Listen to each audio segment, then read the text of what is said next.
I made a video showing people how to create accounts with Binance, and I made mention of centralized wallet and decentralized wallet. Someone asked me what are the differences between the both of them. So in this video, I'll be explaining what they are, some examples of them, and some few differences so that you will know what they are, and depending on why you're creating an account, you will know the best that is suitable for what you are doing or what you're about to do.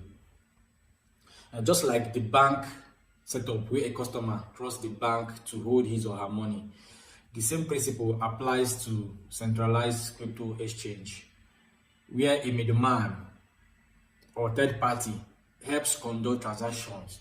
Buyers and sellers trust the middleman to handle their assets.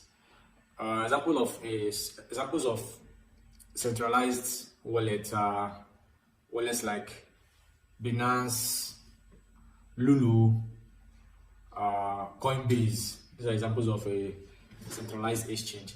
Then decentralized exchange uses an alternative method. They cut out the middleman. Crypto coins are never held in an escrow. Transactions are done entirely based on smart contracts. Examples of decentralized exchange are exchanges like Trust Wallet, MetaMask, and the rest of them. You can do your research and know more examples of them, but these are the two examples I know very well: Trust Wallet and MetaMask. What we'll be doing now, we'll be running through some differences between them, so that through these differences I'll be mentioning, you know which that is best suitable for what you want to do with them. Now, in the centralized wallet, we do what we call KYC. Know your customer is required in the centralized wallet, where you put your email address, you put your phone, you put your identification, you put your country, and some other things they use to identify, just like the way you open a bank account. You do your KYC in a centralized wallet. But in a decentralized exchange wallet, you don't do KYC. Your email is not required.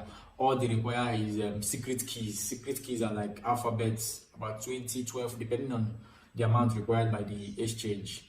You put your secret keys. These are your password, or this is like your email they use to identify you, so that if you lose your wallet in a specific phone you're using, you can use your secret keys to get or recover your account. But in a centralized exchange, you can always use your email verification to recover your password. So there is no email required for a decentralized exchange, but email is required, and you need to put your details. So funds sent into a decentralized exchange cannot be traced. That is to say that people who do fraud can actually send the money and it will be traced. But in a centralized exchange, if you put an amount of money that is quite ridiculous, they will want to know what you do for a living and ask you for proof of payment and proof of what you do. So people who do money laundering mostly use a decentralized exchange. Centralized exchange like Binance will always ask you what you do for a living to get such amount of money.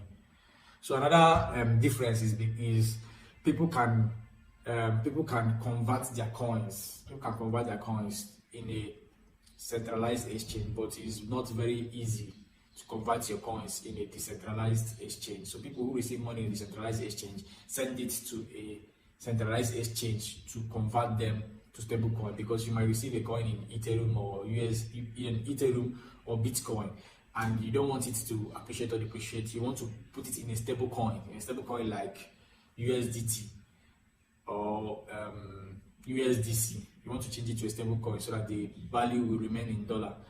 You can use a centralized exchange to do that. You can't do that in a decentralized exchange. So currencies can be converted in a centralized exchange, but can't be converted in a decentralized exchange. And that difference between them is risk of being hacked. Because of the third party a centralized exchange is using, they can easily be hacked by hackers, because it's a third man, there's a middleman involved, so they can easily hack the system or the company, because most company own centralized exchanges, so they can be easily hacked.